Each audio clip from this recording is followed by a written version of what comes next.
Let's open with a word of prayer. Dear God, thank you for the Sabbath. Thank you that we can come back and continue to study with you.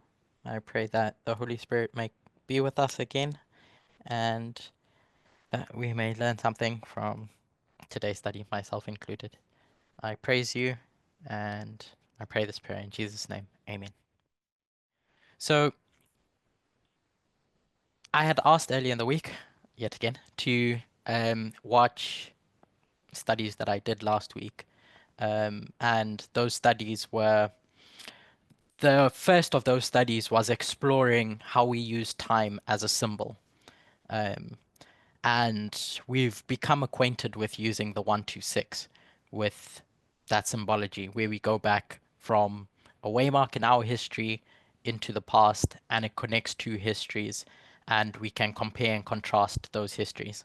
And so um, when you do that with each of our Sunday laws, with each of the Sunday law waymarks, the line of the priests, Levites, Nethinims, and then on the line of the 144K, it takes you to specific years in history where significant events happened.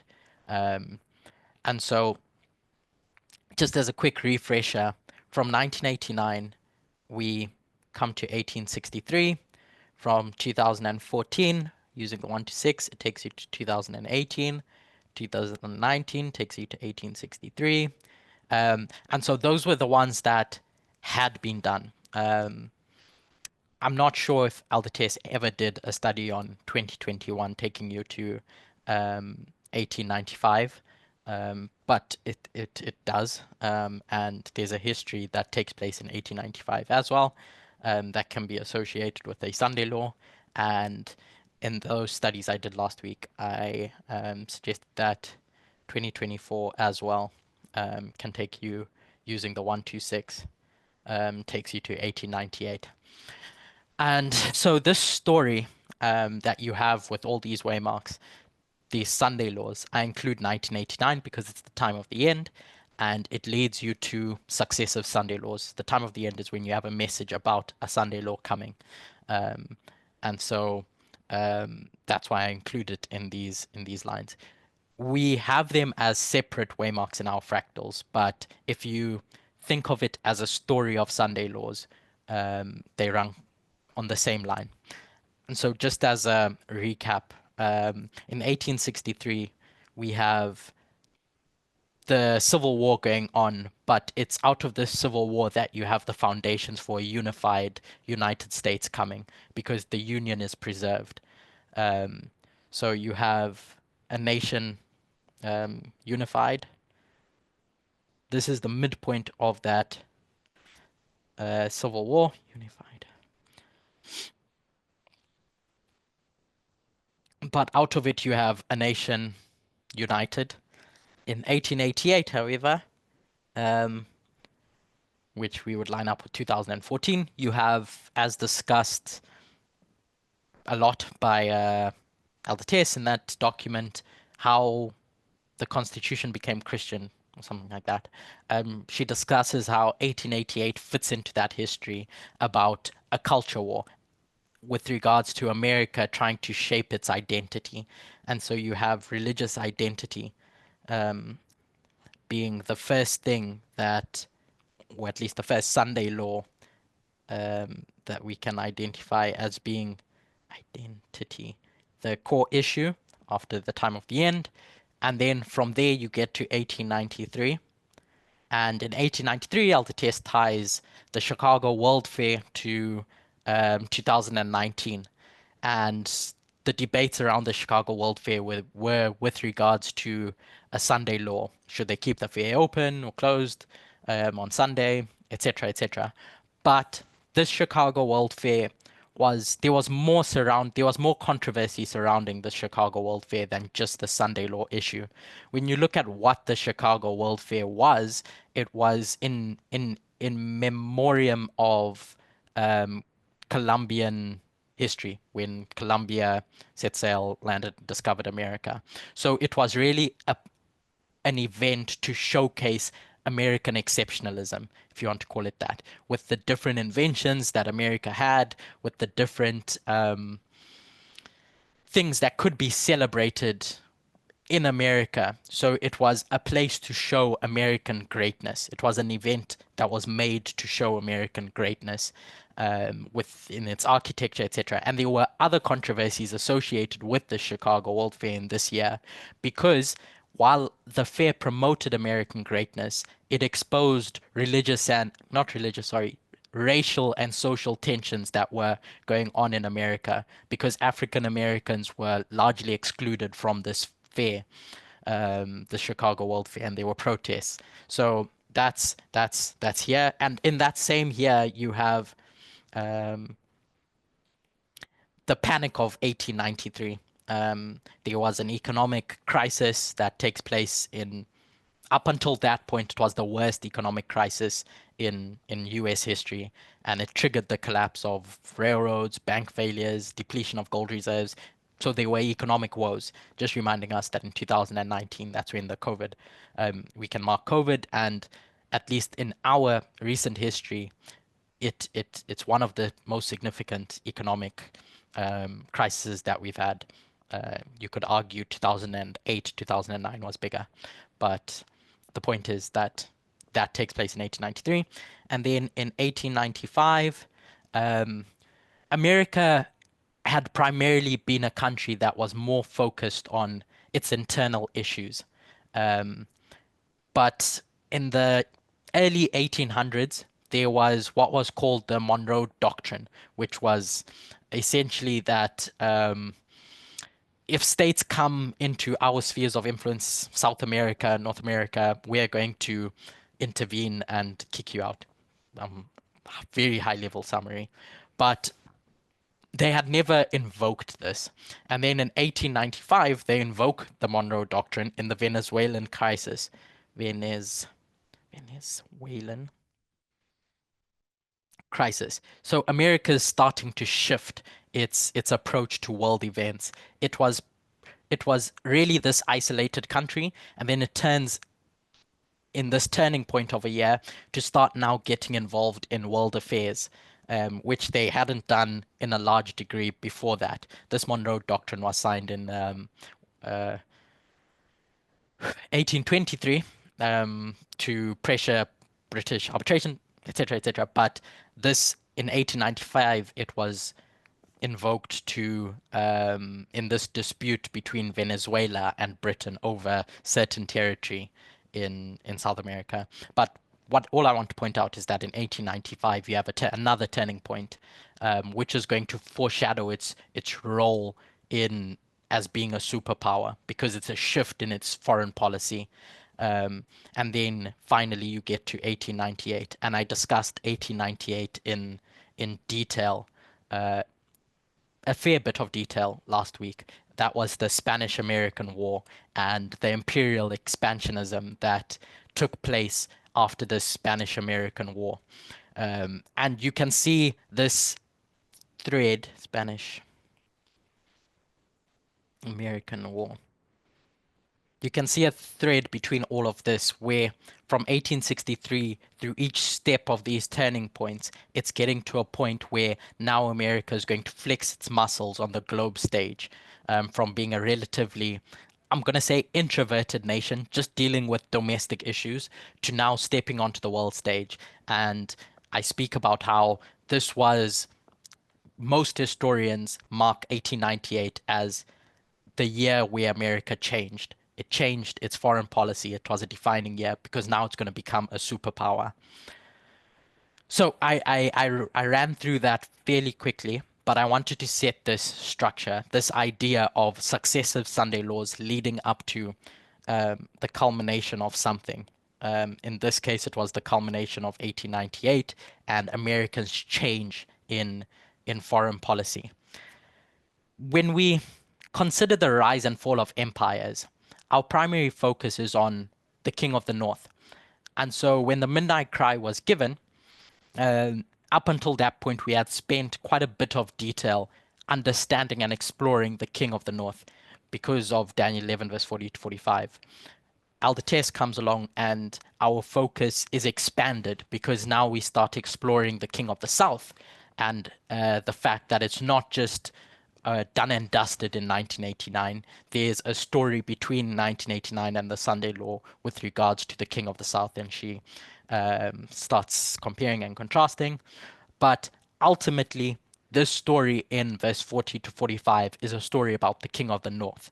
The King of the South is just a step along the way for the King of the North until it gets into the glorious land in verse 41, and then goes on to conquer the world, represented by Egypt in the successive verses. Daniel 11, verse 40 to 45's primary focus is the King of the North. And so there's 2 points when we read Daniel 11, whoops, verse 40, 41, and verse 45. And verse 41 essentially says that the King of the North, America, is going to go into the glorious land, America, um, and many are going to be overthrown, but some are going to escape. So the key point that I want to see here is that the King of the North is going to go into the glorious land. That's point one, after defeating the King of the South, etc., etc.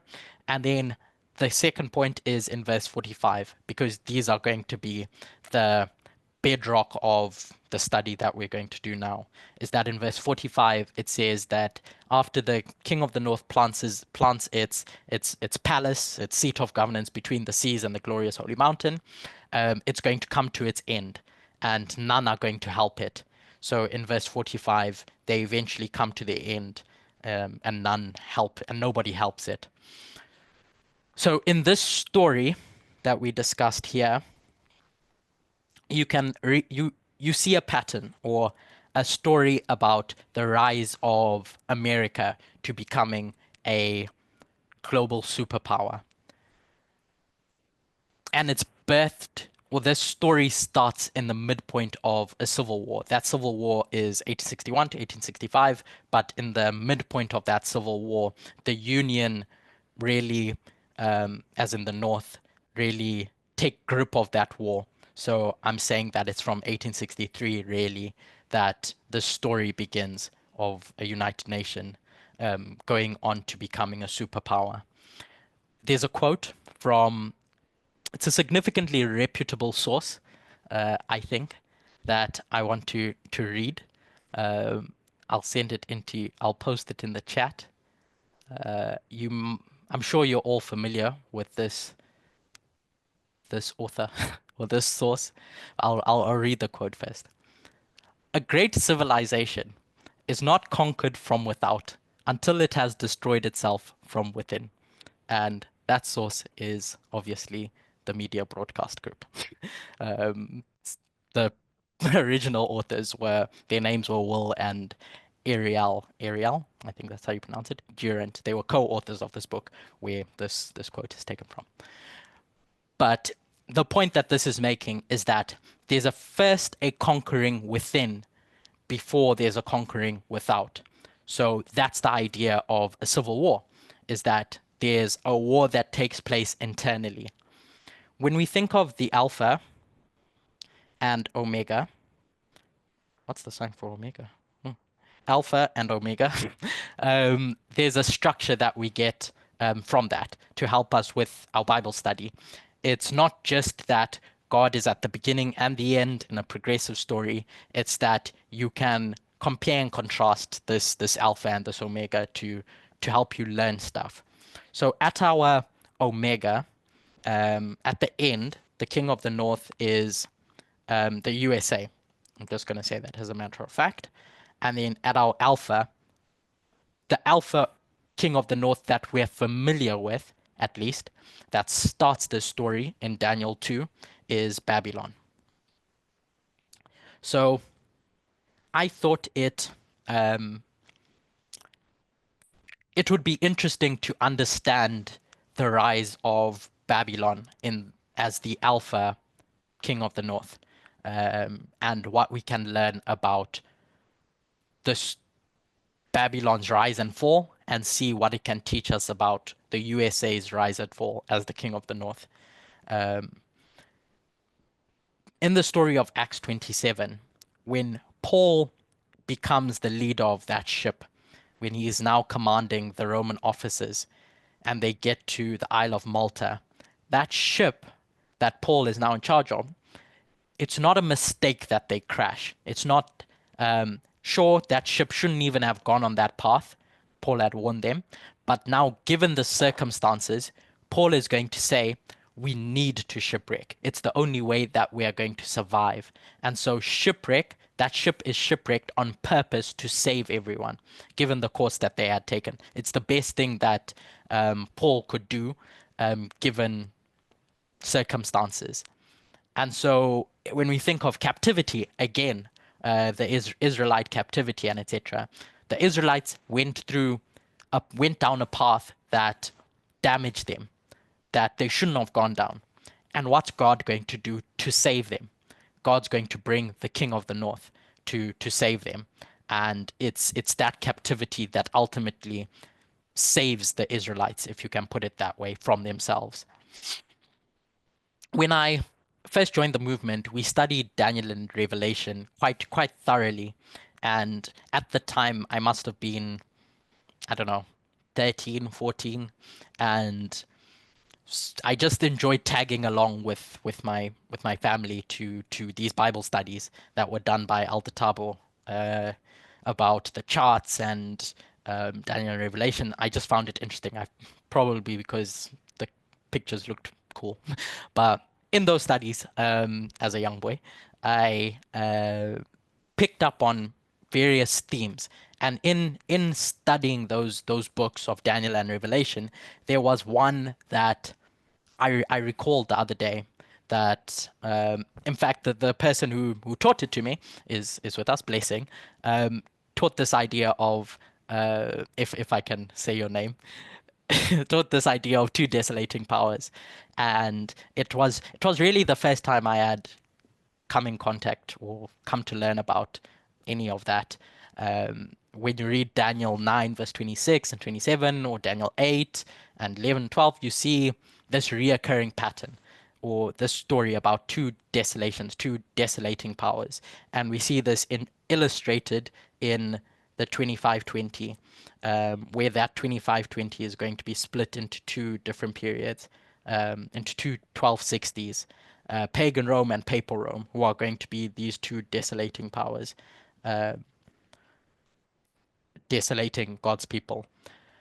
But I want to consider not the desolating powers, but I want to consider the the actions that these desolating powers do. So what those desolations look like. And so if you go into the study of two different desolating periods, there's a distinct there are distinct characteristics associated with those desolations.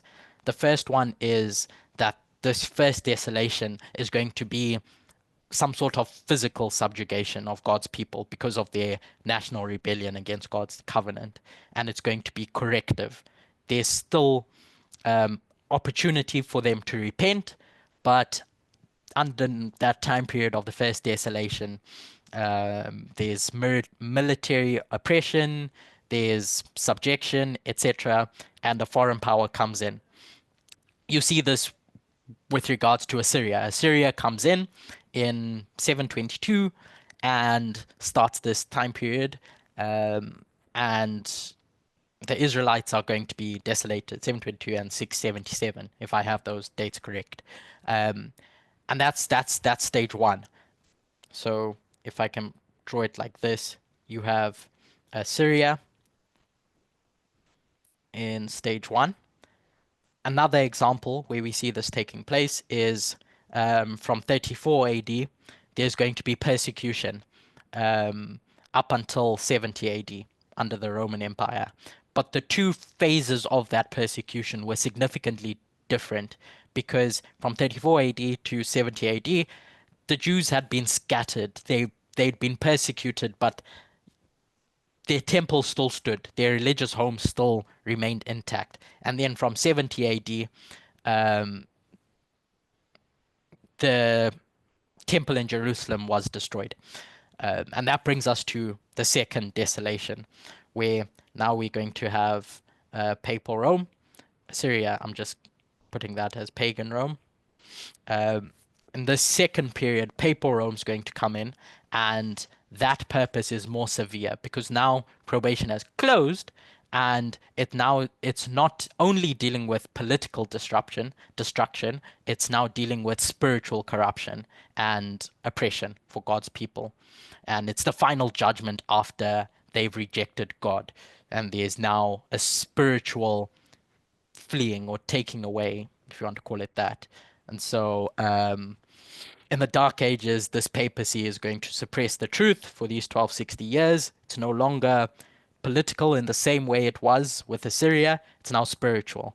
After 70 AD, the temple is destroyed. Jesus had warned them that Jerusalem is going to be destroyed because of their rejection of the Messiah, and this is the final scattering for the Jews. So there's these two phases. Phase one is a political and military chastisement, and phase two is this final spiritual judgment where the chance to return to God has been rejected, and it's now a second stage in that desolation that's going to take place. The window is still opened. So I go through that because that exists at a high level. So when you have Assyria and then you have or pagan Rome and then you have papal Rome. But I think we can see the same pattern at fractal levels. The one fractal level that I spoke of was this one, of 34 AD to 70 AD, and then from 70 AD onwards. At this point, the temple is destroyed, and then at this point in 538, the truth is suppressed, etc. Interchangeable terms that I'm using. But there's another place where I suggest you see the same dynamic, and that's when we think about Babylon and Israel. So the captivity of Judah by Babylon. It's one desolating power, Babylon all the way through, but it does so in two different phases, in two different sequences. Phase one and then phase two. Now, I'd like to give a disclaimer before we get into this, is that I am not a chronologist, and when you read through Ellen White's writings or the pioneers' work, often the dates that you find them reference are not going to be the dates that secular chronologists are going to use today. So one example of that is the Battle of Carchemish, for instance. Historians are going to put the Battle of Carchemish at 605 BC, but pioneers are going to put that Battle of Carchemish in 606 BC. And this becomes important when we, as you'll see later down the road, when thinking about where we're going to place stuff. My point is, I'm not here to say it definitely happened in 606 or it should happen in 605. I'm more interested in seeing the concurrent events that take place in a specific year. So it's that I would defend a bit more than the year that you're going to play stuff. But this Battle of Carchemish that we have in 606,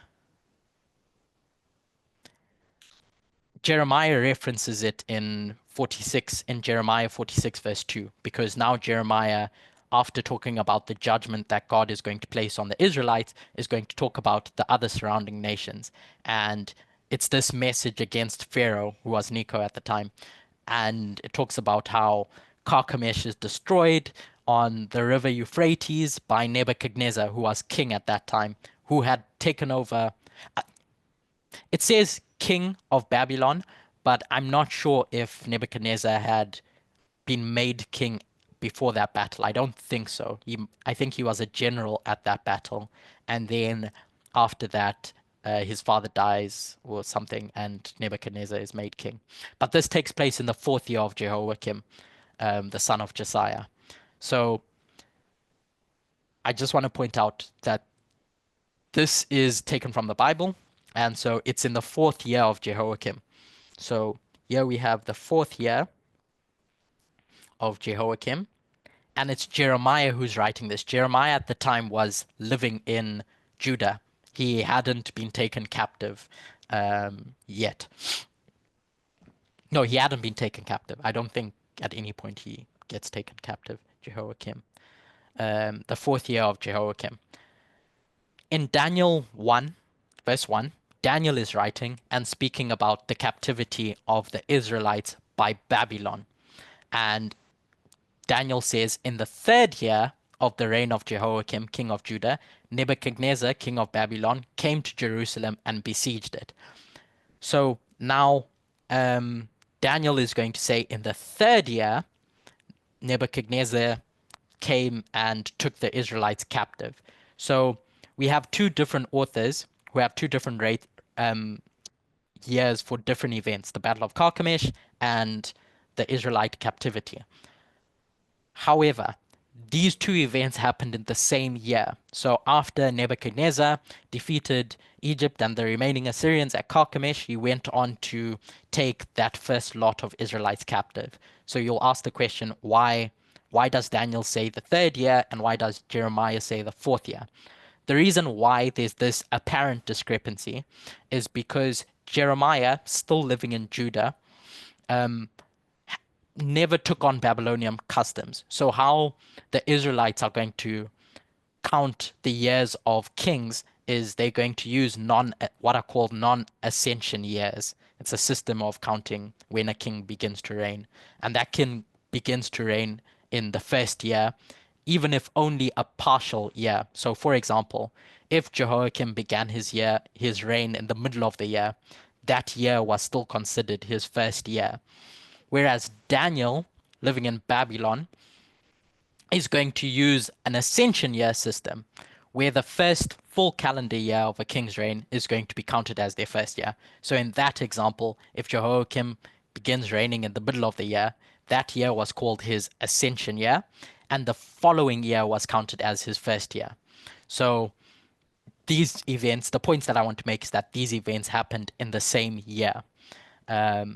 Nebuchadnezzar defeats Pharaoh and then later goes on to Judah and besieges Jerusalem and takes the first wave of captives, including Daniel, into captivity.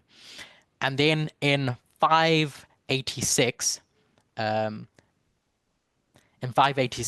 Nebuchadnezzar is going to come again. And you read this in 2 Kings 25, verse 8 to 10. I'm not going to read any of the Bible verses that we speak about unless there's something specific phrasing that I want because of time, but you can read it. So that's 2 Kings 25, verse 8 to 10. In there, it talks about how Nebuchadnezzar is going to come and is going to burn down Jerusalem. Now it's going to be flattened, completely destroyed, and the temple is going to be destroyed. And this is the temple where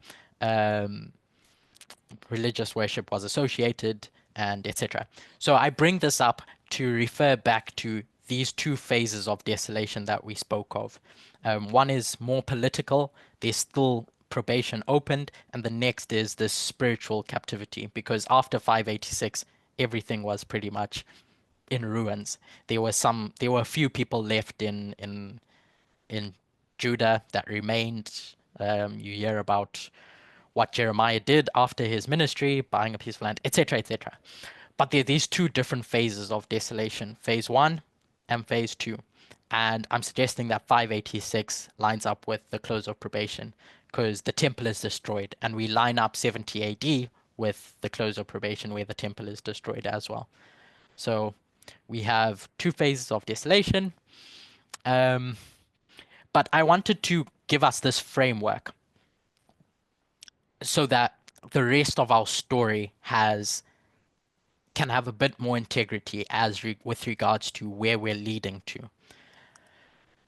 If it wasn't clear, I'm marking Carchemish was 606 this year as the Sunday law, because that is when you have this first phase of desolation, when the Israelites are taken captive, where the king of the north, the now king of the north, Nebuchadnezzar, is going to go into the glorious land for the first time. Before that, it was Assyria that was pretty much, not Assyria, sorry, Egypt. No, Assyria. It was Assyria that was um, involved in Judah, and the north had fallen years before that, many years before that.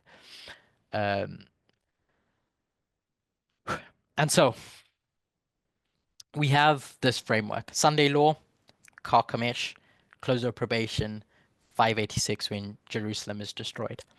Again, a disclaimer that where pioneers or Ellen White don't give a year for a specific event happening, I've just gone with historians.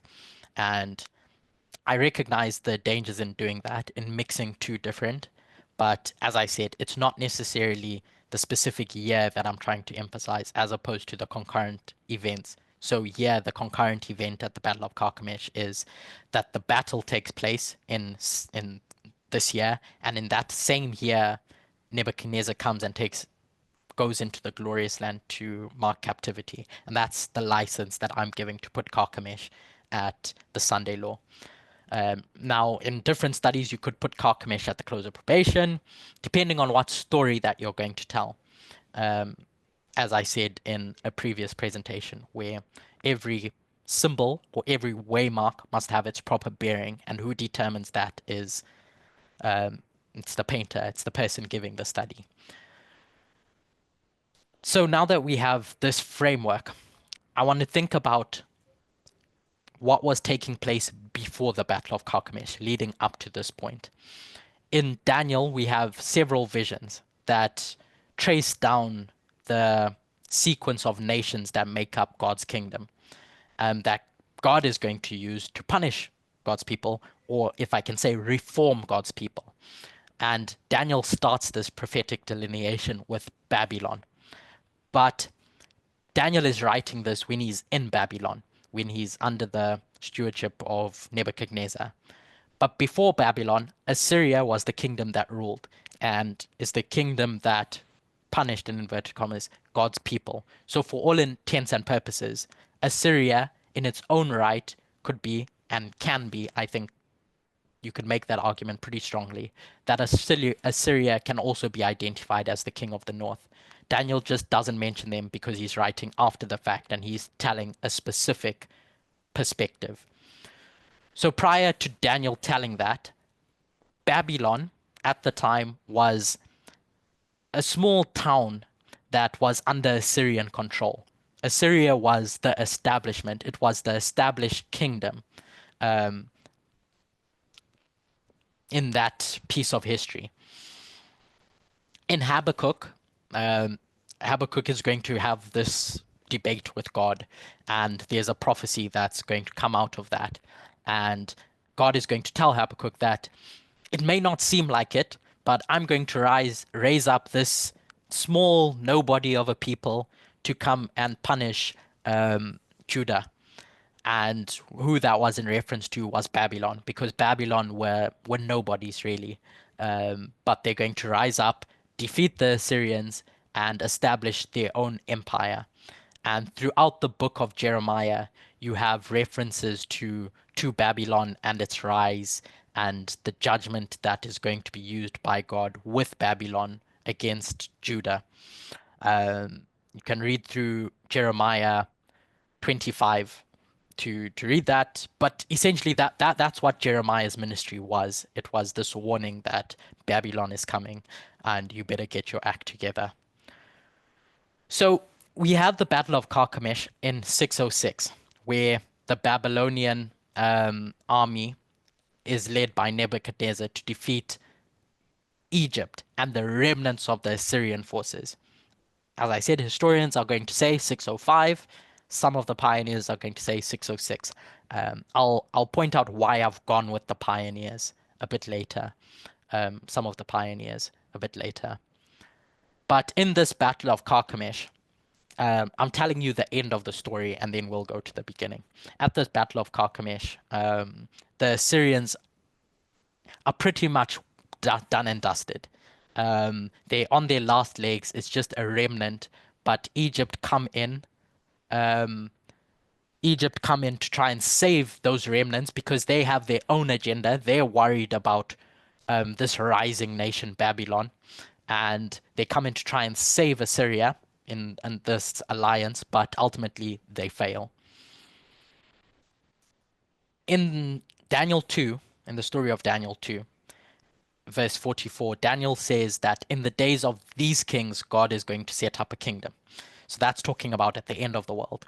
That and these kings, Elder Parminder has made the point, and I agree with him, that these kings that Daniel is referring is to the kings that come before this point. So it's not just the kings in the toes and the feet. It's all the kings because when describing the final fall of the statue, um, it's the essence of all these kings of the north that can be found in the last king of the north. So just like how we mark Julius Caesar at the end or Alexander the Great at the end, um, what we're doing is we're identifying the kings mostly associated with that kingdom and typifying them at the end. And so this can be said of Nebuchadnezzar as well, being the first king in Daniel's story. You can see him at the end. So Nebuchadnezzar at the beginning, it starts with Nebuchadnezzar in Daniel's story, and it ends with Nebuchadnezzar. What I'm saying is a type of Trump. So Nebuchadnezzar at the end as well. Nebuchadnezzar begins his reign here at 606, and he's the king that essentially brings the golden image, brings the Sunday law. We've um, looked at Daniel 3 in the context of a Sunday law since time forever. But that's the king that brings the Sunday law. So Trump being the king that brings the Sunday law. Um, but that's not our study. Well, at least it's a part of our study. That's the end of our study. But I want to speak about everything that led up to this point, to Babylon being established at the Sunday law with Nebuchadnezzar as the king, the new king of the north, because the title king of the north is really in relation to God's people. And you can go through the geography of that and the symbology of that. But the title of king of the north is it's really a title because of the relationship to God's people, and the captivity that they bring to God's people. But to get to this point, Babylon had to rise. Babylon had to go through a transformation of its own. And this transformation was spurred on through a civil war. Remember, Babylon was, I've drawn a little map here. Babylon was this small little town, and everything in red is the Assyrian kingdom. It's the kingdom of Assyria. You'll find different maps. I don't even know if this is the correct one, but it just gives you a high level overview of where the Assyrian kingdom spanned. And Babylon was just this province under Assyrian's kingdom. And so just as we spoke about how a new nation, the USA, it's not new, but with regards to its rise to a superpower, was birthed through civil war. The king of the north, Babylon, is also born through civil war. So it has to take over the incumbent, the establishment, first before it can become the new de facto king of the north. So we're going to go through this history from when this fight kicks off, leading up to what I'm saying is the Sunday law. For a bit of context, Assyria had been ruling for ages, and they had amassed so much that it now became difficult to manage. The empire was just too big, and governing it effectively became a strain. And often throughout the ages, different provinces would rebel, but they pretty much squashed those rebellions successfully until the last strong king, strong man, if you want to put it that, dies. His name was Ashurbanipal. Um, I'll just write it because I know I'm not pronouncing it right. Ashurbanipal. He was the last great leader of Assyria, effective leader, and he dies in 631. Different sources will say different things, but generally the sources say 631. He dies in that year. And then in 627, his son had taken control in 631, but his son, Ashur etel Lani, so I'll type it down, Ashur etel Ilani, takes the kingdom, but he was a young boy when he took reins, and there was another person who was the head of the army. His name was oh no, we'll get to that. But essentially he's going to take over and he's going to die in 627. And his death sends Assyria into chaos because there's going to be warring factions with regards to who's going to be king, and there's going to be this whole argument of who should be the rightful king. I said I wouldn't read, but I will read this. Quoting from a book called Assyria. I can't remember the name of the author, but it says in 627, Ashur etel Lani disappeared from the scene. Since he was very young at this point, he was possibly murdered. So people don't really know what happened to him, but the likelihood is that he was murdered. But even before Ashur etel Ilani's demise, remember he was the son of Ashurbanipal. There was another son whose name was Sin-Sharu Ishkun, and he had sought to win the Assyrian throne for himself. Now, with his brother out of the way, he found his position substantially strengthened. But he wasn't the only contender. In a highly unusual move, a third player steps in. So we've got Ashur etel Lani as King 1, and then King 2, who's going to take over after this person dies, is Sin Sharu Ishkun. But when he takes over, there was another guy whose name was, I don't know why I chose this story with all these difficult names, but there was another guy called Sin Shumu Lishir. He was the chief eunuch, and he claimed kingship over Syria as well, because during the reign of Ashur etel Ilani, who was this small boy, he fought the different enemies who were trying to fight this young boy, and he consolidated the rulership for this young boy. And so he felt that I should really be the one who takes over this. I've done the work. I've been the most loyal servant for this heritage, for this lineage. And he had different motivations, but he fights for that role. And he was a eunuch. Now, the author then goes on to explain that his claim over Assyria, so Lishir's claim over Assyria, was unusual, being the chief eunuch. Eunuchs, biologically unable to sustain a dynastic line, had never served as king in Assyria before. They were supposed to support the king, not hold his office. There can be little doubt, therefore, that when this guy Sin Shumu Lishi is trying to get the throne for himself, it triggers a major crisis of legitimacy for the Assyrian crown. Different sources will say different things, but I think generally they say that he made his claim for the throne in the following year, in 626 BC. And so you have two kings at this in 627. Oh no, I shouldn't have done that. Let me just do this.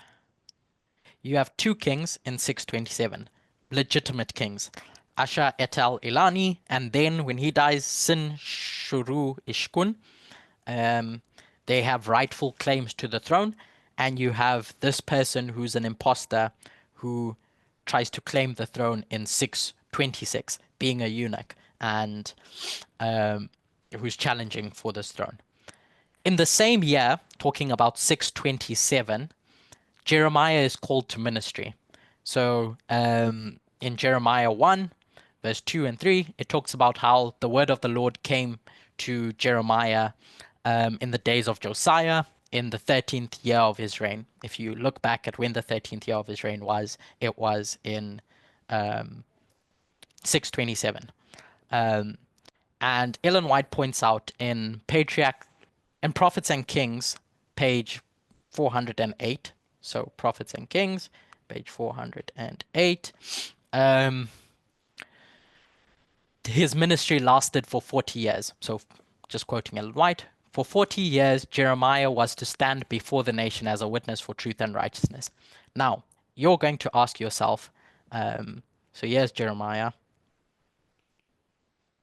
627, and he pretty much stopped his ministry in 586. He continues talking afterwards, but this probationary time that the Israelites had came to its conclusion in 586 when Jerusalem was destroyed. So there's his 40 years ministry, which is a symbol of probation. You're going to point out something quite obvious, that 627 doesn't take you to 586. That's 41 years. But when you look at the kings after Josiah and you count the 13th year from Josiah and you keep counting until the final king, when Jeremiah finishes his ministry, in verse 3 it tells you that he finished his ministry unto the 11th year of Zedekiah. So if you count the successive kings from Josiah to Zedekiah, it's 40 years. The reason why it looks like it's 41 is because Jeremiah doesn't start his ministry at the beginning of the year in 627. It's at some point in the middle of the year. And then it was 40 years and like 5 months or something. And so his 40 years goes here. So that's just to my understanding of this dilemma, if you will, if you're going to call out that there is a discrepancy. So for argument's sake, let's just say that this is 40 years from 627 to 586. Historical and biblical chronology is complicated, so you need to be careful with how you count and where things start. Is it in the middle of the year? Is it at the beginning of the year? And you can become confused quite easily. I'm not a chronologist, so yeah, I'm also open to critique. But anyway, so you have a message warning about a coming king of the north. Jeremiah's ministry starts here in 627. And I am associating this year with the time of the end, given two things. One, you have two kings. We place two presidents or two kings at the time of the end with Reagan and Bush, or if we want to do the line of Babylon separately, you have two kings, Darius, Cyrus, and various other studies where you can place two kings at the start. And Elder Tess uses that same logic in Acts 27 to mark the two kings that are going to get the message from Paul. So you have two kings, and you have probationary period opening, Jeremiah's ministry starting, so 40 years. And so that's why I associate that with the time of the end. So you have these two kings, and now Assyria is unstable, and you have a revolt taking place in 626. Now, Babylon were a pretty proud people, the people of Babylon. They held on to cultural and religious identity very strongly, and it fueled their resentment towards the establishment Assyria, because Assyria kept trying to impose their belief system onto the different tribes and the different nations that they held under them. but Babylon held on to their own unique identity. The Babylons were devoted to the god called Marduk, and Assyria had a god called Ashur. Um, and so this created friction. There were other reasons why Babylon wanted to separate from Assyria, but this was a big part of it. This culture war, if you want to call it, between the two nations. In 626, the person who was overlord, if you want to call it, over that Assyria put over Babylon dies. And now everything's just in a panic. Assyria is crumbling, and someone stands up, a charismatic leader, Nebuchadnezzar, and he prompts a revolution, a revolt, and it starts in 626. And that was the defining moment for Babylon as they broke away from Assyria to start this Neo-Babylonian empire. He seized control of Babylon from the Assyrians, and he consolidates power as he goes to the different local tribes, etc. And this is what really started the fall of Assyria as being the dominant power, the establishment to Babylon rising up and taking over the mantle. Reading from this same book that I've mentioned called Assyria, talking about 626, the author says one of the first victims of Nebuchadnezzar's wrath after consolidating his power would be this Sin-Shumu Elishi. The Nebuchadnezzar epic, which is where historians get their data from or their information from, reports that the king encountered this eunuch, presumably this guy, on the roof of a palace near Babylon, where the eunuch at some point late in 626 had attempted to find refuge because he's running away from Sin-Sharmu Ishkun, who he's having this fight with regards to who's going to be king. And he cries out, "No, don't kill me, mighty king," to Nebuchadnezzar. But Nebuchadnezzar is unmoved by this desperate plea for mercy, and he shouts out, "Let the Assyrian be killed," and so he dies. But what I want to mark out here is that there's a revolution that begins at this waymark.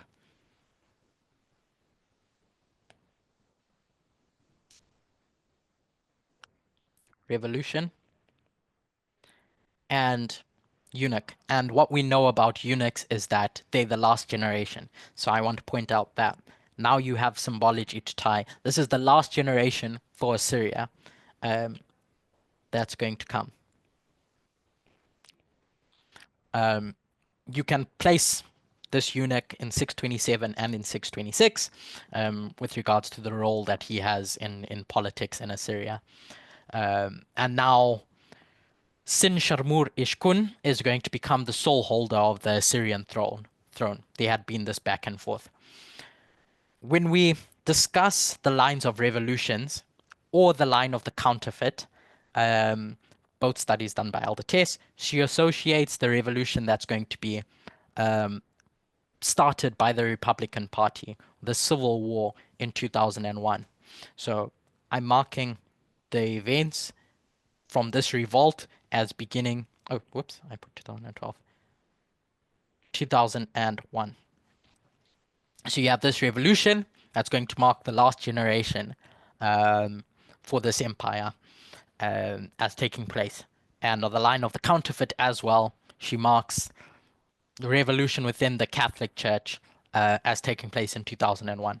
So those are the reasons why I'm placing that there.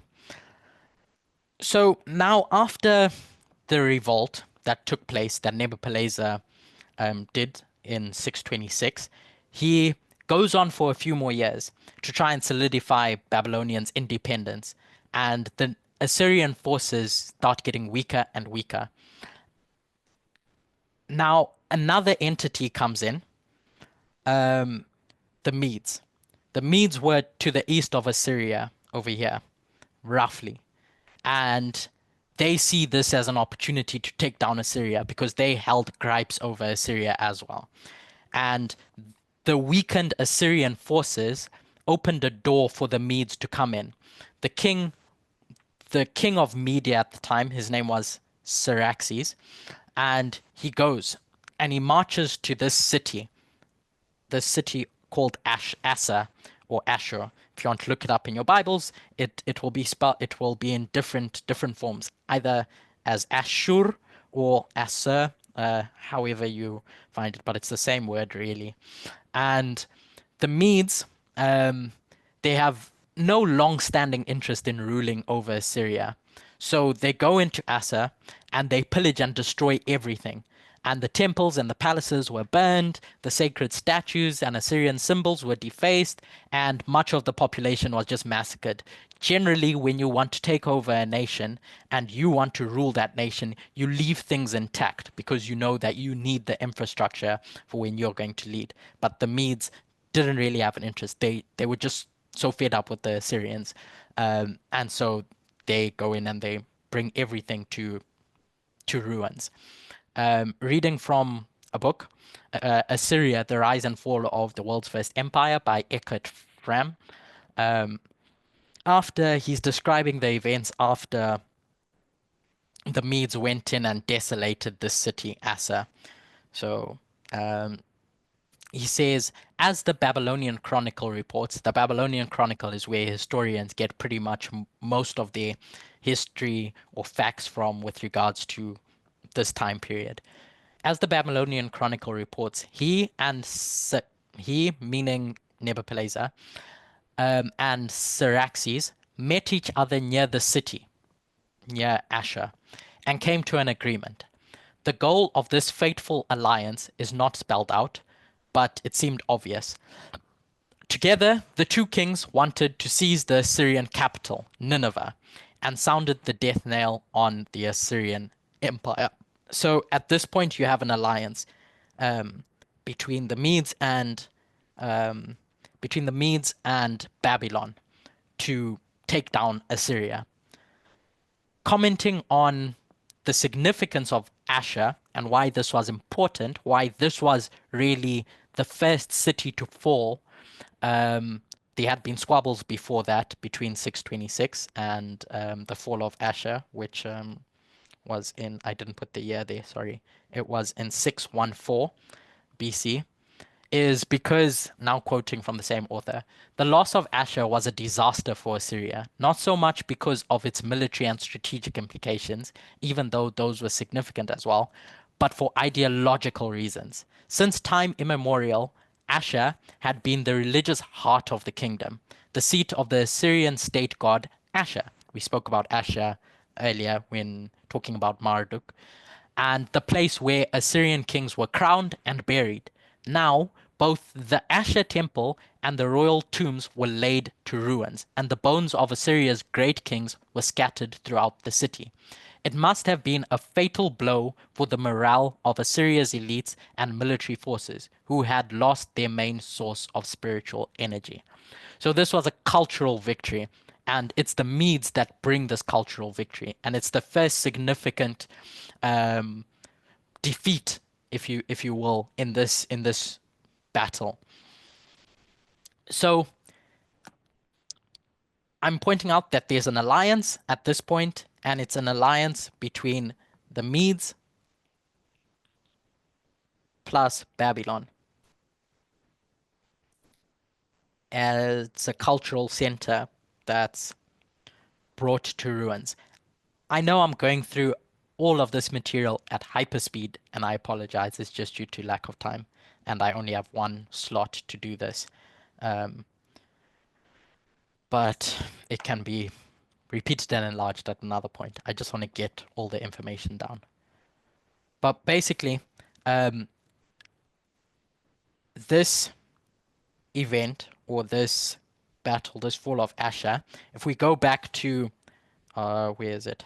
If we go back to here, after this event, the first Sunday law that we associate with 2014 is 1888, and that's a culture war.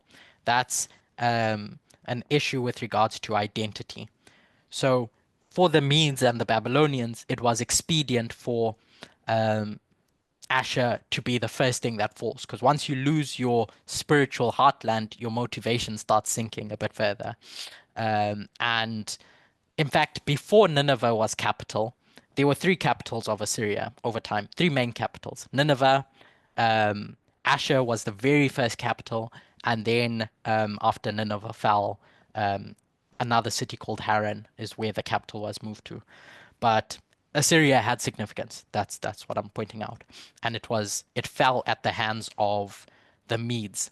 So we have three entities now that we've mentioned. We have Assyria.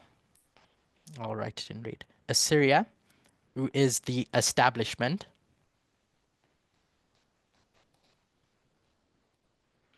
We have the Medes. Yeah. Oh, yeah. Deborah. Yeah. No, Okay. it's okay. Okay. We have Assyria, the Medes, and we have Babylon. Assyria being the establishment. So I'm going to put this 614 and line that up with 2014, and I'll tell you why. I'm going to give you a bit of information about who the Medes were. So looking at the natural so that we can make application of the spiritual. In Jeremiah 25, verse 25, when describing the judgment that's going to come to the surrounding nations around Israel, Jeremiah describes the Medes like this. And all the kings of Zimri, and all the kings of Elam, and all the kings of the Medes. The point here is that the Medes had a government where there were several kings as part of this tribal organization. It was a very decentralized system for the time period in which they lived, decentralized. So they were originally a collection of semi-independent tribes which were led by their own chieftain or ruler, and they had their own autonomy before I think it was Cyaxares, before Cyaxares comes and unifies the Medes under one king. But even still, when Cyaxares took place, there was still a level of autonomy amongst the different nations that made up this one bigger nation. And when you look at the Syrian records, there'll be different rulers that are pointed out as falling under the Median kingdom. But the point is that each of these tribes had leadership of their own and social structures of their own, emphasizing this point that Jeremiah is pointing out, that there's multiple rulers. And then they get, yeah? Oh, beg your pardon. Just let you know, you've got 10 minutes. Are we finishing at 1:15? Emma, could we have a bit more time? What do you need, Curtis? I'll go till 1:30. I won't finish, but at least I'll get to a point where we can finish. 1:30. Is everyone okay with that? Is everyone okay with that? Yes. Okay. Yeah, okay. So even under the Achaemenid Empire, when the Median Kingdom is overthrown by Cyrus, they still maintained this decentralized system of governance. And so you read about that in Daniel 6, verse 1.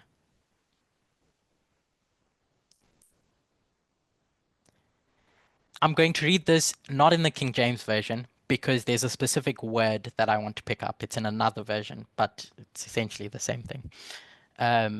In speaking about Darius, and how he's going to organize the kingdom, it says, "It pleased Darius to set over the kingdom 120 satraps to be throughout the whole kingdom, and over them 3 high officials, of whom Daniel was one, to whom these satraps should give account, so that the king might suffer no loss." I read it in this version so that you can recognize the word satraps. So when you look it up in the internet, it gives you a bit more context. But essentially, the system of government that Darius the Mede is going to put in place is this idea of local governors in the different provinces, and they're going to have significant autonomy to run things how they want to a degree, but they still have loyalty to the central authority, to the king, to Darius and the various kings that come after. If you look in secular historians and research Darius the Mede, historians will tell you, or out there it will say that Darius didn't exist, that he was likely a made-up figure, and it was a parable in the Bible. So many of the things that Darius did, they're going to attribute them to Cyrus as the first king of this Medo-Persian kingdom. So if you read up who started this idea of satraps, it's going to be Cyrus who did it when you read on Wikipedia. But in Daniel 6 verse 1, it's Darius the Mede, because they don't recognize that Darius the Mede existed. So I bring that point that we just need to be careful when we try to reconcile what a prophet says, Daniel in this case, or Ellen White, with what historians say, as every historian is going to poke holes in accounts that are given by prophets, whether it's historical prophets or concurrent ones. But another feature of the Medes, so they have this decentralized government. That's number one. Number two is that the Medes allowed a significant amount, or the Medes allowed cultural and religious diversity during their rule, likely due to the diversity of the people. And this tradition continued under Cyrus, and you find a lot of this detail in what was called the Cyrus Cylinder. Cyrus Cylinder. And that Cyrus Cylinder is again where historians get a lot of the history regarding the fall of Babylon, because it was published in what they say was 538, 539. It's really a propaganda piece, because Cyrus is going to make it out that he's going to paint things in his favor, obviously, as every writer does. They tell it from their point of view. But the Cyrus Cylinder, the British Museum, the former director of the British Museum, Neil McGregor, states that the Cyrus Cylinder was the first attempt we know about running a society, a state with different nationalities and faiths, and you get this idea of satraps and etc., etc. But it was Darius the Mede who organized this. But in this cylinder as well, the UN, or it's a controverted point, but it's regarded as one of the earliest declarations of human rights, where it emphasizes religious intolerance and freedom for conquered people. And we see this particularly in relation to the Jews when they return to Jerusalem. This might not be true, it might be true, but at least they recognize it as that, at least within its context. It's because at the time, the freedom and religious freedom and tolerance that was afforded to people was major for the Medo-Persian Empire. Now when we look back, you'll look back and say, no, that wasn't really religious tolerance. But at least for the time, it was a big step. So I'm going to ask the question. It's kind of a trick question, but what was Cyrus? Was he a Mede or was he a Persian? And it's a trick question because Cyrus's father was Cambyses the First. He was king of Anshan, who was a Persian. But Cyrus's mother, Mandane, who was daughter of these names, Astyages, was a Mede. So Cyrus was half Persian, half Mede. And he is thought to have been the founder of the Achaemenid Empire. When he takes over Media, when he kills his grandfather, this guy. And now it's going to be one unified kingdom. So I'm comfortable associating the characteristics under Cyrus to the Medes as well, because he was both a Mede and a Persian. Anyway, so this freedom that's going to be afforded to the Jews and etc., it was pretty characteristic of how the Medes ran things. Zoroastrianism was a big part of the Median religion, and in Zoroastrianism, it was unlike many of the religions at the time, which emphasized predestination. Zoroastrianism taught this idea of free will with regards to choosing between good and evil. There's a significant degree of liberty and freedom in that, and not coercion. So the two characteristics are so far is decentralization and freedom, liberty. And the third one, before we close, and we'll close with application of this waymark, is the unchanging laws that is reflected in Daniel with regards to the Medes and the Persians. In Daniel 8, verse 6 and 8, in Daniel chapter 6, verse 8, sorry, we read about the decree that's passed under Darius, and it's said to be a decree that altereth not. In 12, it says the same thing. Verse 15, it says the same thing. So you have three characteristics: decentralization, freedom/liberty, and unchanging laws.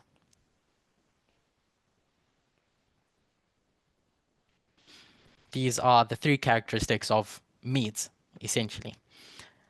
So now coming to application of what I'm going to associate with this is that I've spoken at length in many presentations about the libertarian institutions that make up the USA, whether it's the decentralized nature of the United States. It's a federal system of government where power is divided between the central national government and the regional states, just like the satraps that Darius instituted, or the various expressions of libertarian principles with regards to freedom and liberty.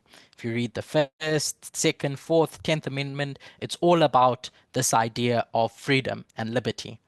And the key argument that the Supreme Court makes when defending these rights is based on originalism and legal formalism. So what is originalism? We've understood what originalism is. It's where you look at a text and you look at it in its original context and it stays fixed in time. So the Supreme Court's going to look at the Constitution and it stays fixed in time. Now, legal formalism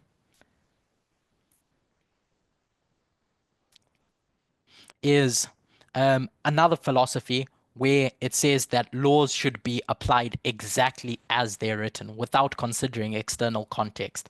So legal formalism is the big umbrella, and under legal formalism you have originalism. So when the Supreme Court decides its cases and you have Thomas Clarence standing up to overturn Roe v. Wade or past the various things that he does, it's from a libertarian argument based on legal formalism and originalism, looking back at where America was founded and the unchanging nature of the Constitution. So what happened in 2014? In 2014, the Supreme Court passed Burwell vs. Hobby Lobby. And that's been covered in great detail. I think some of the teachers here have discussed that in detail in 2014.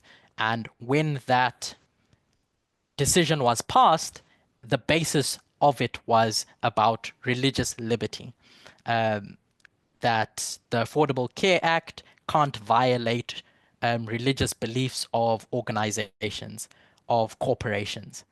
And so when it passes this in 2014, I'm saying in the natural story, it's the Medes that come into an alliance with the Babylonians. So natural is Medes plus Babylon. And the Medes I am representing as the different institutions in America that reflect this libertarian philosophy. and in this case, it's the Supreme Court.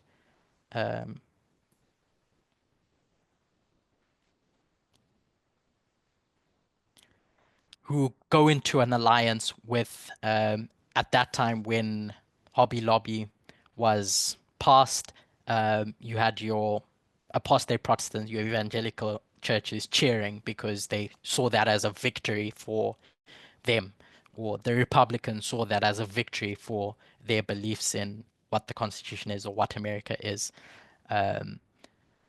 So I'm not only tying the Medes to the Supreme Court, I'm just pointing out that it's the different institutions that reflect this libertarian philosophy, this decentralized nature of governance, because each satrap or each province should have the autonomy, the freedom to run themselves, the religious and religious liberty and freedom, as well as originalism and legalism. All that is the parallels that I'm making between the Medes and today the Supreme Court or the various other institutions that reflect this libertarian thought. So we'll end there, and at some point in the future, at some other place, I'll continue on. But up until this point, now Babylon is in alliance with the Medes. Now there's an alliance that we have in 2014 between the dragon, I'm going to point that out, and the King of the North, the rising King of the North. Elder Tess has often marked 2014 as a turning point in the culture war that's taking place in Assyria. And this culture war is against the establishment. So the establishment is Assyria. They are King of the North. So you have King of the North 1, but you have a rising King of the North, King of the North 2, which is Babylon, who's going to take its place. And Babylon is going to go into alliance with the Medes to defeat the establishment. The next significant battle or point of attack was Nineveh, and that was in 602. And it's in 602 that is spoken about at length by the various prophets. So I'll pick up there when I next am able to go over the study. Did you So say 602 for that one or 612? 612. Oh, it is 612. Okay. Yeah. And that was Nineveh, when Nineveh fell. Again, I said I used, it's difficult finding the years, the correct years that you're going to use for these different battles. So where Pioneers and Ellen White have given a specific date, I use that date, and where there's gaps, I've just gone with the general consensus about when things have taken place. The reason why I do that and why I'm not consistently taking them from one place, you'll see when we start discussing the 70 years. The 70 years of Jeremiah don't fit if you use what the dates historians used. And just the one point where I can see why you need to be careful when using historians for dates is they don't even recognize Darius the Mede as king of Babylon when it does rise. So yeah, we'll close for there. To recap, we've gone through the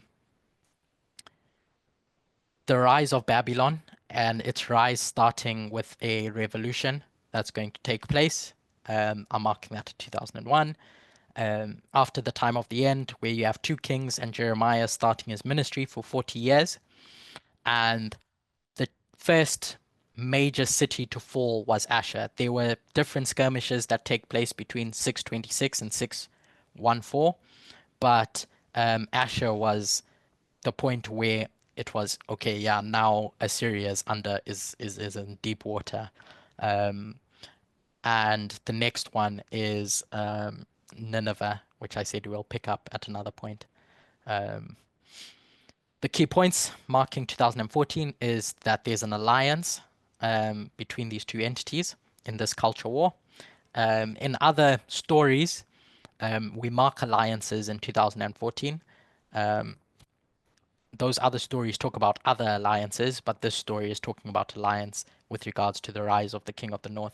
And I spent quite a bit of detail talking about the Medes because they come into our story a bit later. And I just wanted to drum home the point of why I think the Medes, the application of the Medes, is the dragon, um, at least in this story. So we'll close with a word of prayer. And yeah.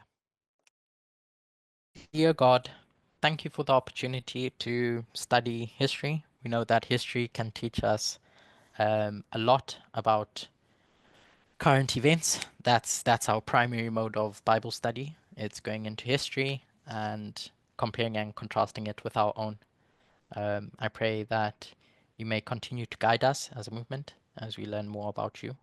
And through these political events, may we not get lost in the detail. May we remember that the key point of everything that we do is for changing character. I pray this prayer in Jesus' name. Amen.